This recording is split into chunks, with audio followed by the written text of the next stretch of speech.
What's up everyone? Welcome to the Real Entrepreneur Channel. इस video में हम बात करने वाले हैं that how you can create a marketing strategy for your e-commerce brand. Keep in mind that this is not a step-by-step video. I will not be guiding you step by step. I have those kind of videos on my channel. This is not one of them. This video is going to be about the mindset of understanding marketing. Because यार marketing में करने के लिए इतना कुछ है. आप social media campaign चला सकते हैं, यूट्यूब है, फेसबुक है, इतने प्लेटफॉर्म्स हैं, गूगल एड्स हैं ऑल. हम बहुत ओवरवेलम हो जाते हैं कि क्या हमें सब कुछ करना चाहिए, क्या हमें करना चाहिए, क्या नहीं करना चाहिए. This video is going to clear all of those doubts, and it's going to provide you a framework under which you can work to take your brand to the next level. All right, video start करने से पहले I'll ask you to please subscribe to the channel if you want to see more videos like this, and let's just get to the video. I don't want to waste much of your time. Right, so first of all I want you to understand a very important concept, that is cold, warm and hot audience. अब ये क्या चीज़ है? Cold audience is basically your audience is unaware of you and you make initial contact. ये समझना इतना ज़्यादा ज़रूरी है कि इसकी कोई लिमिट नहीं है. So many people don't understand the fundamentals but they just want to get into skills. आप Google Ads के बारे में क्यों सीखेंगे अगर आपको मार्केटिंग के फंडामेंटल्स ही नहीं पता है? Marketing at its very core is human psychology. तो you need to understand that very well. First of all हमारे पास आता है कोल्ड ऑडियंस. कोल्ड ऑडियंस ऐसी ऑडियंस होती है जो आपके प्रोडक्ट्स के बारे में, आपके बिजनेस के बारे में अनअवेयर होती है. फॉर एग्जाम्पल, अगर लेट्स से कि मुझे कोई फेसबुक पे ऐड दिखती है किसी भी प्रोडक्ट की, लेट्स से कि कोई क्लोथिंग एक्सेसरी है, कोई ब्रांड है, let's say purple cow, let's say एक ब्रांड है पर्पल काउ, और उसकी मुझे एक टी शर्ट दिखती है, and I'll be like, हाँ ठीक है, होगी कोई company. This is cold behavior. Right now I'm a cold audience, right? I don't care about your business. I don't care about your brand. So I don't care about your product. That is why in most of the cases Facebook advertisements like this fail miserably because people don't know shit about your brand. Next is the concept of warm audience. So your warm audience understands you and and are considering a purchase. अब इसका example मैं देता हूँ. Let's say कि जैसे एक नाम की कंपनी है, right? They make beverages, basically उनकी आयुर्वेदिक बेवरेजेस होती हैं. ठीक है, आप सर्च कर सकते हैं AURIC. तो मुझे इस ब्रांड के बारे में पर्सनली कहाँ से पता चला? एक चैनल है फिटट्यूबर, राइट? उस चैनल के एंड में वो ऑरिक की बेसिकली एडवर्टाइजमेंट करता है, एंड बेसिकली नेचुरल ड्रिंक्स होती हैं, वो सब कुछ बताता है, that how it's helpful for our body and all. अब क्योंकि मैंने ऑरिक के बारे में सुना है, तो अगर मुझे उनकी फेसबुक पे कोई भी एडवर्टाइजमेंट दिखती है तो I may have an interest to buy it. अगर मैंने फिटट्यूबर चैनल देखा ही नहीं होता, मुझे उसके बारे में पता ही नहीं होता, और तब मैं और एक के देखता, आई वाज लाइक यार होगी कुछ, सब प्रिजर्वेटिव्स होता है, ठीक है, मेरा बिहेवियर कोल्ड होता. अभी मेरा बिहेवियर वार्म है because I know about your business, I know a bit about your brand, I have heard it from someone that I trust. Clean and simple, right? Next is the concept of hot audience. So the hot audience basically is hungry and basically wants to buy your product and as soon as possible. ये behaviour भी होता है. You know, some people are really crazy about iPhones, let's say. तो अगर iPhone का कोई भी new model आता है तो they just want to get their hands on it, right? So it's a hot behavior कि basically you just want to get that product. अगर आपको कोई बुक पढ़नी है, let's say there's a specific book that you want to read, और अब Amazon पे अगर आप जाके वो बुक परचेज कर रहे हैं, your behavior right now is not even warm, it's hot behavior because you really are ready to buy that product. And Amazon पे जितने भी कस्टमर्स आते हैं जनरली हॉट या वार्म ऑडियंस ही होती है. वो कोल्ड ऑडियंस Amazon पे बिल्कुल नहीं होती है. हालांकि अगर आप एड्स चलाएंगे, फेसबुक एड्स चलाएंगे, इंस्टाग्राम एड्स चलाएंगे विदाउट बिल्डिंग अ फाउंडेशन फर्स्ट, तो आपको कोल्ड ऑडियंस ही मिलने वाली है. That is why no matter how good is your marketing strategy, no matter how good you have placed your Facebook advertisements, अगर आपकी audience warm तक नहीं है और कोल्ड ही रह गई, तो it is very very unlikely that they will buy your product, right? So converted audience क्या होती है अब? It's simply your audience has already bought something from you and your goal is to get them to return. I think ये concept आप easily समझते हैं. Converted audience basically repeat customers in a way. और basically converted audience उसको भी refer करते हैं कि अगर कोई वार्म या हॉट या कोल्ड पर्सन ने ऑडियंस ने प्रोडक्ट परचेज कर लिया है तो उसको हम कन्वर्टेड ऑडियंस बुलाया जाता है उसको. एंड ऑब्वियसली रिपीट कस्टमर्स भी इन्हीं से जनरेट होते हैं. Anyways, now this actually was the most important part of this video. इसको समझना is very very crucial because cold warm and hot audience का कॉन्सेप्ट और कन्वर्टेड ऑडियंस का कॉन्सेप्ट हमें एक्चुअल में तो पता होता है, लेकिन when it comes to marketing we think that skill is all that matters. No, आपको ये कॉन्सेप्ट्स अपने फाउंडेशन बहुत क्लियर रखनी होगी, आपको ये बहुत डीपली समझना होगा बिकॉज आप जो भी करेंगे वो कोल्ड वार्म और हॉट ऑडियंस की फाउंडेशन पे लाई करेगा.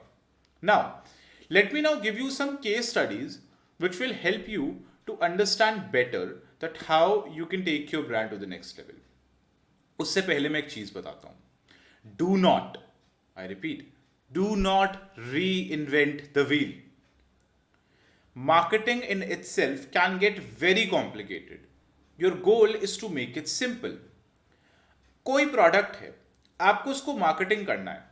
बहुत तरीके हैं. There are plethora of ways to market it. There is no one single way. However, there are also a plethora of ways जिनको अगर आप यूज करते हैं तो you will end up losing a lot of money. तो instead of experimenting, try to see what is already working for someone and then give it your own flavour, give it your own twist. एक basic mechanism पता करिए किसी भी brand की marketing का. एक structure जो उन्होंने बहुत सालों में बनाया है उसको समझिए और उस स्ट्रक्चर को अपने ब्रांड में as it is copy paste कर देना है. लेकिन add your own flavour to it, add your own kind of twist to it. That's the thing you have to do. It is very important. आप simply marketing करने नहीं निकल सकते अपनी प्रोडक्ट की. ओके, मैं आपको समझाता हूं कैसे. सिमिलर वेब, सिमिलर वेब नाम की जो वेबसाइट है ये आपको ये बेसिकली काम करने में हेल्प करेगी. आज हम ब्यूटी नीश एनालाइज करते हैं, ठीक है. इस पे हम 3 ब्रांड्स लेने वाले हैं, Mamaearth, wow skin care and there is another brand Beardo, ठीक है. ये ब्यूटी नीश के अंदर हैं ये तीनों की तीनों ब्रांड. तो सबसे पहले हम देखते हैं मामा अर्थ. तो बेसिकली आपको सिंपली यहाँ पे एक सर्च फीचर आपको मिल जाएगा. आपको उसके ऊपर आके क्लिक करना है एक्सप्लोर पे और आप किसी भी ब्रांड के बारे में इस तरीके से आप सर्च कर सकते हैं. तो मैंने mamaearth.in जो इनकी वेबसाइट है ये बेसिकली मैंने सर्च करा. नाउ ये वेबसाइट आपको बहुत कुछ दिखाती है. पहले तो आप देख सकते हैं कंपनी का अबाउट सेक्शन हो गया. ज़्यादा यहाँ पे आपको डिटेल में जाने की ज़रूरत नहीं है, आपको ऊपर ऊपर से देखना है. ये कंट्री रैंक दिखा रहा है, फिर इस नीश के अंदर इसकी रैंक दिखा रहा है, ग्लोबल रैंक दिखा रहा है. All of it is not of much use, आपको बस देखते चलना है. फिर दिखा रहा है कि इसका मेजर पोर्शन इंडिया में है, ठीक है. 94% इसके कस्टमर्स इंडियन कस्टमर्स हैं. एंड देन अलग अलग चीज़ें आप देख सकते हैं. Here comes the most important part. Actually not the most important, the most important is after this. आप देख सकते हैं कि इनका 52% ट्रैफिक ऑर्गेनिक है और एंड 47.65% पेड है, ठीक है. आपको इस पे ध्यान देना है क्योंकि इसको हम बाद में कभी देखेंगे. आपको ऑर्गेनिक रीच देखनी है कि इनको मिल कैसे रही है. उसके लिए आपको सिंपली नीचे आना है. Okay, this is the gold mine. यहां पे आपको कुछ ऐसा पता चल रहा है क्विकली जो कि आप नॉर्मली एनालाइज नहीं कर पाते. आप देख सकते हैं कि इनका जो सोशल से जो ट्रैफिक आता है, ऑल्दो 9.99% ट्रैफिक इनका सोशल मीडिया से आता है, बट ये कोई इतनी एग्जैक्ट ट्रैकिंग नहीं होती. And I must tell you social media से डायरेक्ट ट्रैफिक आता है और सोशल मीडिया से इनडायरेक्ट ट्रैफिक आता है। तो ऑल्दो 9.99% ये डायरेक्ट ट्रैफिक दिखा रहा है, ऐसा उसका कोई तरीका नहीं है ट्रैक करने का कि कोई पर्सन कब किस वीडियो से इन्फ्लुएंस हुआ और उसने वो प्रोडक्ट बाय कर लिया। वो डायरेक्ट सर्च के अंदर ही आ जाएगा। ठीक है, ओके। आप देख सकते हैं कि इनका मेजर पोर्शन आता है यूट्यूब से। इससे मुझे क्या पता चलता है? इससे मुझे ये पता चलता है कि ये ब्रांड सर्टेनली कुछ कर रही है यूट्यूब पे अपने प्रोडक्ट्स को मार्केट करने के लिए, right? And I know what it's doing. अलग अलग बेसिकली अब फिट ट्यूबर करके ही एक चैनल है और बहुत अलग अलग चैनल है जिन पे लेट्स से फॉर एग्जांपल एक फीमेल यूट्यूबर है। ठीक है, तो उन चैनल्स पे बेसिकली ये प्रोडक्ट अपना उन इन्फ्लुएंसर्स को भेजते हैं और वो इन्फ्लुएंसर्स इस प्रोडक्ट का एक रिव्यू करते हैं। जैसे ही प्रोडक्ट का रिव्यू करते हैं, जो कोल्ड ऑडियंस होती है उस ब्रांड के लिए, जो वो चैनल देख रही होती है, इट बिकम्स वार्म। ये ना बड़ा सिमिलर है कि बॉलीवुड में जो एक्टर्स होते हैं वो प्रोडक्ट्स की एडवर्टाइजमेंट्स करते हैं। Approaching an actor is not in everyone's financial budget, but approaching a small influencer anyone can do that. ठीक है, तो यूट्यूब पे अलग अलग चैनल्स होते हैं, ठीक है, जहाँ पे मामाअर्थ का प्रोडक्ट जो है वो रिव्यू करते हैं, जिससे कि बहुत सारी ऑडियंस को पता लगता है ओहो ये अच्छा प्रोडक्ट है, गुड, बिकॉज वो ऑडियंस उन पर ट्रस्ट करती है, राइट? तो जैसे ही वो ट्रस्ट करती है, इट्स वेरी लाइकली कि वो मामाअर्थ की वेबसाइट पे जाएंगे या अमेजोन पे ही मामाअर्थ लिखेंगे एंड प्रोडक्ट बाय कर लेंगे। मैंने खुद करा है ऐसा। ठीक है, नाउ सिमिलरली आपको दिखेगा यहाँ पे कि फेसबुक से इनका ट्रैफिक आता है, इंस्टाग्राम से आता है, but it's nothing compare to what they are getting from YouTube. So यहाँ से आप पता लगा सकते हैं कि इनका मेजर ट्रैफिक सोर्स यूट्यूब है। Okay, let's not waste much of the time. नीचे देखते हैं, आपको यहाँ पे डिस्प्ले एडवर्टाइजमेंट्स, आपको काफ़ी यहाँ पे अच्छे अच्छे चार्ट्स दिखेंगे, कंपेटिटर्स दिखेंगे सेम ब्रांड के। ओके, ये हमने कर लिया मामाअर्थ का एनालिसिस, एक क्विक एनालिसिस। अब let's come to the other brand. It's okay, मैं वेबसाइट का नाम लिख रहा हूँ, इट्स BuyWow.in, राइट? सो ये वाव स्किन केयर करके कंपनी है। ठीक है, सेम कॉन्सेप्ट है इनका, मामाअर्थ की तरह ही इनका बिल्कुल सेम कॉन्सेप्ट है। आप देख सकते हैं यहाँ नीचे आपको ऑब्वियसली इसकी जो कंट्री रैंक है और सब कुछ है मामाअर्थ से काफ़ी डाउन है। ठीक है, but again we pretty much see कि कुछ कुछ सेम ही रहता है। श्योर, इनको ऑर्गेनिक ट्रैफिक कम है, ये पेड ट्रैफिक ज़्यादा ला रहे हैं। ठीक है, मतलब इससे ये पता चलता है कि ये कंपनी एक मामाअर्थ की जो ग्रोथ है इस कंपनी से डेफिनेटली थोड़ी ज़्यादा है, क्योंकि ये अभी पेड एड्स यूज़ कर रहे हैं एंड मामाअर्थ को वही सेम चीज़ 50% से ज़्यादा ऑर्गेनिक मिल रहा है। थोड़े क्विक एनालिसिस लगाने पड़ते हैं, हालांकि बहुत गलतियां होती हैं एनालिसिस लगाने में भी, but you get the idea. Similarly आपको नीचे आना होता है और अगेन ये भी बहुत सारा अपना ट्रैफिक यूट्यूब से ला रहे हैं। अगेन सेम स्टोरी मामाअर्थ वाली। और आप ना एक्सपेक्ट भी मत करना कि कोई आप किसी और ब्रांड का देखोगे और उसका इंस्टाग्राम या फेसबुक का बहुत ज़्यादा होगा, यूट्यूब का कुछ नहीं होगा। ऐसा नहीं होता है। अगर कोई एक ब्रांड अपना प्रोडक्ट बड़े ही पर्टिकुलर तरीके से मार्केट कर रही है और सक्सेसफुल हो रही है ना, तो दूसरी ब्रांड भी मोर और लेस सेम कर रही होगी। तो वाव स्किन केयर अगेन एक जैसे सलील जामदार करके एक चैनल है, मैं देखता हूँ, मैं आपको बता रहा हूँ, उस चैनल पे आई थिंक मैंने वाव स्किन केयर की एड्स देखी हैं। और बहुत सारे जो ट्रस्टवर्दी चैनल्स हैं जिनकी ऑडियंस और उनके बीच का कनेक्शन काफ़ी अच्छा है, वहाँ पे मैंने वाव स्किन केयर के प्रोडक्ट्स देखे हैं। ठीक है, तो अब इसी तरीके से हम नेक्स्ट ब्रांड एक देखते हैं, Beardo. It's a different one. ये एग्जैक्टली इन प्रोडक्ट से मिलती जुलती नहीं है। ये आई थिंक मेंस ग्रूमिंग के अंदर थोड़ी आ जाती है। Okay, there we go, beardo.in।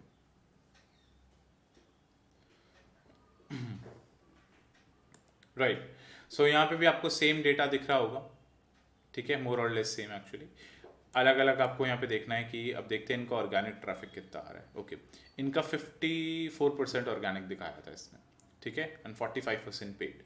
ठीक है, तो इनका भी अच्छा है, इनकी भी ग्रोथ काफ़ी अच्छी है, बिकॉज एक कंपनी को जितना ज़्यादा ट्रैफिक या ऑर्गेनिक मिलता है उसकी ग्रोथ उतनी बढ़िया होती है। बहुत सिंपल सी बात है। सिमिलरली अब देखिए, ये यूट्यूब पे इतना ज़्यादा फोकस नहीं कर रहे हैं जितना बाकी की ब्रांड्स कर रही थी। ठीक है, थोड़ा कम है इनका यूट्यूब पे फोकस बियर्डो का। एंड ये फिर कहाँ से ला सकते हैं ट्रैफिक? Facebook, Instagram. एंड कई बार ध्यान रखिए कि सिमिलर वेबसाइट ना कोई जादू नहीं है कि ओहो पता नहीं सब कुछ कैसे पता लग रहा है, ये बहुत एस्टिमेशन बेस्ड होता है, ठीक है। तो ऑल्दो हो सकता है कि यूट्यूब का सेम ये भी उतना ही यूज़ कर रहे हो जितना बाकी की ब्रांड्स कर रही हैं। एंड ये तीनों की तीनों ब्रांड्स आई थिंक ये अमेजोन पे हैं, ठीक है। आपको अमेजोन पे भी ये प्रोडक्ट्स मिल जाएंगे। तो काफ़ी सारी ऑडियंस अमेजोन से भी आती है, रिपीट कस्टमर्स भी होते हैं, तो ऑर्गेनिक सर्च वैसे भी इंक्रीज होती रहती है। सिमिलरली आप बेसिकली यहाँ पे देख सकते हैं अलग अलग कि किस किस जगह से बेसिकली यूज़ कर रहे हैं। ऑल राइट गाइज, सो अभी मैं इन ब्रांड्स के इंस्टाग्राम पेज पे हूँ, जैसा कि आप देख सकते हैं। तो यहाँ पे अगर आप देखेंगे तो आपको दिखेगा जैसे मामा अर्थ के मैं पेज पे हूँ, तो यहाँ पे आपको अलग अलग पोस्ट दिखेगी। मैं आपको ना थोड़ा क्विकली बताऊंगा कि आपको करना क्या है। पहली बात, इंस्टाग्राम अलग गेम है, इंस्टाग्राम अलग गेम है। यहाँ पे और अलग रूल्स हैं, कैसे गिव अवेज करते हैं, कैसे कस्टमर से कांटेक्ट करते हैं, इसके बारे में मैं फिर कभी वीडियो बताऊंगा। इन डेप्थ में मैं इस वीडियो में आपको नहीं बताने वाला हूँ, but you get the idea कि आपको क्या करना है। आपको हर एक पोस्ट देखनी है, जैसे फॉर एग्जांपल ये पोस्ट आपको देखनी है, तो यहाँ पे आप देखिए कि इनका कैप्शन क्या है, किस यहाँ पे जैसे मैंने शिल्पा शेट्टी को रखा है तो एक इन्फ्लुएंसर हो गई है इसके लिए, ठीक है। और अलग अलग आप लोगों को देख सकते हैं, यहाँ पे कुछ यूट्यूब के इन्फ्लुएंसर्स आपको मिलेंगे, कुछ एक्टर्स मिल सकते हैं, ठीक है। सिमिलरली आपको इनकी स्टोरीज देखनी है, जैसे फॉर एग्जांपल मैं यूट्यूब का देखता हूँ तो यहाँ पे उनकी अलग अलग मुझे स्टोरीज दिख रही है, ठीक है। तो you will recognise some of the YouTubers, ठीक है। एंड आपको अलग अलग यहाँ पे देखना है कि क्या क्या है, फिर कि इनके ना इन्फ्लुएंसर्स की लिस्ट है, इन्फ्लुएंसर स्पीक। तो आप इन्हीं सेम इन्फ्लुएंसर को कांटेक्ट कर सकते हैं। इन्फ्लुएंसर्स कोई ब्रांड एम्बेसडर नहीं होते हैं, तो अगर किसी एक का प्रोडक्ट उनको अच्छा लगता है तो वो दूसरे के प्रोडक्ट की भी मार्केटिंग करते हैं अपने चैनल पे, providing you pay them well. So next आपके पास आता है जैसे अलग अलग आप देख सकते हैं क्या इन्होंने हाईलाइट्स रखी हुई हैं अपने इंस्टाग्राम पेज पे। प्रॉपर स्टडी करिए, टाइम दीजिए, अच्छे से पढ़िए, काफ़ी कुछ पता लगेगा ब्रांड के बारे में। और गिव अवेज देखिए इनके कैसे होते हैं, देखिए कि इनके कमेंट्स किस वीडियो पे सबसे ज़्यादा हो रहे हैं, क्योंकि इंस्टाग्राम पे इंगेजमेंट रेट चाहिए होता है हमको, सिर्फ फॉलोअर्स से कुछ नहीं होता है। Always remember that followers is a very hollow metric, you need to see the engagement, right. So अल आप देख सकते हैं कुछ कुछ वीडियोस पे इनकी एवरेज 28 के करीब कमेंट्स रहते हैं, which is Okesh for a brand like this, because हो सकता है इनका इंस्टाग्राम मेन टारगेट हो भी ना। ओके, टाइम वेस्ट नहीं करते, आगे बढ़ते हैं। Wow skin care, wow skin science India करके इनका पेज है। अलग अलग यहाँ पे आप देख सकते हैं इन्फ्लुएंसर्स हैं, प्रोडक्ट की मार्केटिंग कर रहे हैं, ठीक है। अब इनकी अनियन रेंज एलोवेरा आप देख सकते हैं, बहुत क्यूट सी इन्होंने हाईलाइट्स बनाई हुई हैं। फिर इनकी आप स्टोरी देख सकते हैं कि स्टोरी में क्या डाला हुआ है, ठीक है। आप देख सकते हैं किस किस तरीके से मार्केटिंग कर रहे हैं, डेली बेसिस पे क्या स्टोरीज डालते हैं, आपको पता लगेगा। अगेन अब आते हैं बियर्डो ऑफिशियल पे। बियर्डो करके जो मैंने आपको ब्रांड बताई थी, इनका ऑब्वियसली ये मेन को टारगेट कर रहे हैं, तो इनका टारगेट करने का तरीका बहुत अलग होता है, ठीक है। अब जैसे कोविड के टाइम पे stay home, grow your beard and get ready for online dates, ये इन्होंने बनाया हुआ एक अलग सपना पोस्ट इंगेज करने के लिए ऑडियंस को। तो देखिए इसके ऊपर एंगेजमेंट आपको थोड़ी ज़्यादा मिलेगी, ठीक है। इस तरीके की जो कोड्स टाइप हैं, स्टफ बनाया हुआ है। मैं आपको बहुत जल्दी जल्दी बता रहा हूँ, आपको ज़्यादा डीप में समझने की इसको ज़रूरत नहीं है, इसके ऊपर एक सेपरेट वीडियो बनाऊंगा मैं, ठीक है। पॉइंट क्या है? पॉइंट ये है कि आपको इंस्टाग्राम की इनकी पोस्ट देख के, यूट्यूब पे इन्फ्लुएंसर्स इनका प्रोडक्ट कैसे मार्केट कर रहे हैं ये देख के, फेसबुक और इंस्टाग्राम की लगभग सेम रहती है एडवर्टाइजमेंट्स, वो देख के, बहुत सारी चीज़ें आपको देख के एक आपको बनाना ही एक फाइल, एक टेक्स्ट फाइल बनाइए, उसमें लिखिए basic structure of the company, how this company is marketing itself, ये आपको बनाना है पूरा। अमेजोन के ऊपर उनके प्रोडक्ट्स बिकते हैं, उसको तो छोड़ दीजिए, उसके ऊपर मेहनत ऐसी वाली करने की जरूरत नहीं होती, दिस टाइप ऑफ मेहनत we don't have to do, right. आप देखिए कि इनकी खुद की वेबसाइट पे जो प्रोडक्ट सेल हो रहे हैं उसका ट्रैफिक कहाँ से आ रहा है, आपको सिमिलर वेब से पता लग जाएगा। तो आपने देखा कि मल्टीपल सोर्सेज हैं, यूट्यूब से आता है, इंस्टाग्राम से आता है, फेसबुक एड से आता है, गूगल एड से भी ज़रूर आता होगा। अब एक बार ऑडियंस फॉर्म हो गई तो गूगल एड्स चलाने का बहुत फ़ायदा है, लेकिन अगर आप कोल्ड ऑडियंस में चला रहे हैं तो पैसा वेस्ट है, ठीक है। इस तरीके से आपको अलग अलग देखना है, एनालाइज करना है, एंड इनके बेसिस पे आप एक बेसिक मार्केटिंग स्ट्रैटेजी बना सकते हैं उस कंपनी की, and then you add your own twist. This is the most interesting part and this is the part where you need to get creative. अगर कोई कंपनी अपना पर्टिकुलर तरीके से प्रोडक्ट मार्केट कर रही है, आप कुछ डिफरेंट करिए। अब जैसे ये बैकग्राउंड जो है ना, इन्होंने काफ़ी ज़्यादातर केसेस में इन्होंने बैकग्राउंड जो है प्लेन रखा हुआ है, लाइक सॉलिड प्लेन बैकग्राउंड। हो सकता है आपकी थीम हो इंस्टाग्राम पेज की, आप पीछे बहुत सुंदर नेचर के बैकग्राउंड रख रहे हो। अब वो आप फोटोशॉप कर सकते हैं प्रॉपरली, या कुछ भी कर सकते हैं। आपका फ्लेवर है वो, आपका आइडिया है वो, आपकी क्रिएटिविटी है वो, उसमें मैं कुछ नहीं बताऊंगा। आपको कुछ डिफरेंट करना है जिससे कि कस्टमर्स प्रोडक्ट पे इंगेज करें। अब एक ब्रांड एक और है, मैं आपको बताता हूँ। ये देखिए, ये बिल्कुल ही अलग ब्रांड है। इसकी मार्केटिंग करने की स्ट्रैटेजी, इट्स कॉल्ड बेवकूफ़। बेवकूफ़, आपने बिल्कुल नाम सुना होगा इसका, बेवकूफ़ ऑफिशियल। इनका इंस्टाग्राम पेज जो है ना, आई डोंट नो कि इनकी मार्केटिंग अच्छी है या बुरी, मैंने ज़्यादा रिसर्च नहीं करा है, बट इनका इंस्टाग्राम पेज श्योरली बहुत डिफरेंट है। ये मीम्स के ऊपर बेसिकली अपनी ब्रांड को वो करते हैं, ग्रो करते हैं। इनकी आप क्रिएटिविटी देखिए कि प्रोडक्ट्स की मार्केटिंग ये नहीं कर रहे हैं, ये मीम्स डाल रहे हैं सिंपली अपने उसके ऊपर। बट देन हम सोच रहे हैं फिर कस्टमर्स को इनके प्रोडक्ट के बारे में कैसे पता चल रहा है यार, how are they like knowing about their brand and all. तो आपको सिंपल से एक बात समझ आएगी कि मीम्स का इंगेजमेंट, ऐसे फनी कंटेंट का इंगेजमेंट किसी भी प्रोडक्ट या ब्रांड के बारे में आप बताएंगे उससे बहुत बहुत ज़्यादा होता है, ठीक है। So people go crazy for this type of content and then they can simply just market their product on this stories. है ना कितना क्रिएटिव। पोस्ट में आप ऑडियंस को वार्म करिए और स्टोरीज के थ्रू आप प्रोडक्ट सेल करिए। So damn creative. अभी ऐसी एक पॉसिबिलिटी है नहीं, बहुत सारी ऐसी पॉसिबिलिटीज एग्जिस्ट करती हैं जिसके थ्रू आप अपनी ब्रांड को मार्केट कर सकते हैं। So guys, I like to conclude this video by this amazing quote, different is better than better. मैंने आपको बेसिक स्ट्रक्चर तो किसी ब्रांड का बनाने के लिए कहा, लेकिन एक बात का ध्यान रखिए, आपको अपने आप को डिफरेंट बनाना है, बेटर नहीं बनाना है। बेटर भी बनाना है बट फोकस डिफरेंट पे होना चाहिए। Let me tell you what I mean. Mamaearth, Beardo और ये वाउ स्किन केयर, ये जो 3 ब्रांड्स की हमने आज बात करी है, आप अगर सेम ब्रांड लॉन्च कर देंगे और बस आप चीज़ें बेटर करेंगे, आपको इंक्रीमेंटल ग्रोथ मिलेगी। लेकिन अगर आप कुछ डिफरेंट करेंगे, आपको एक्सपोनेंशियल ग्रोथ मिलेगी, right. So different is better than better. Try to make things different. Try to test, try to experiment, try to do things that have never been done before, and you will be the one to get the reward first. So thank you so much guys for watching this video. I hope आपको ये पसंद आई। Please अपने feedback मुझे comment section में बताइए, and yeah, subscribe to the channel and I'll see you guys in the next video. Take care. Bye.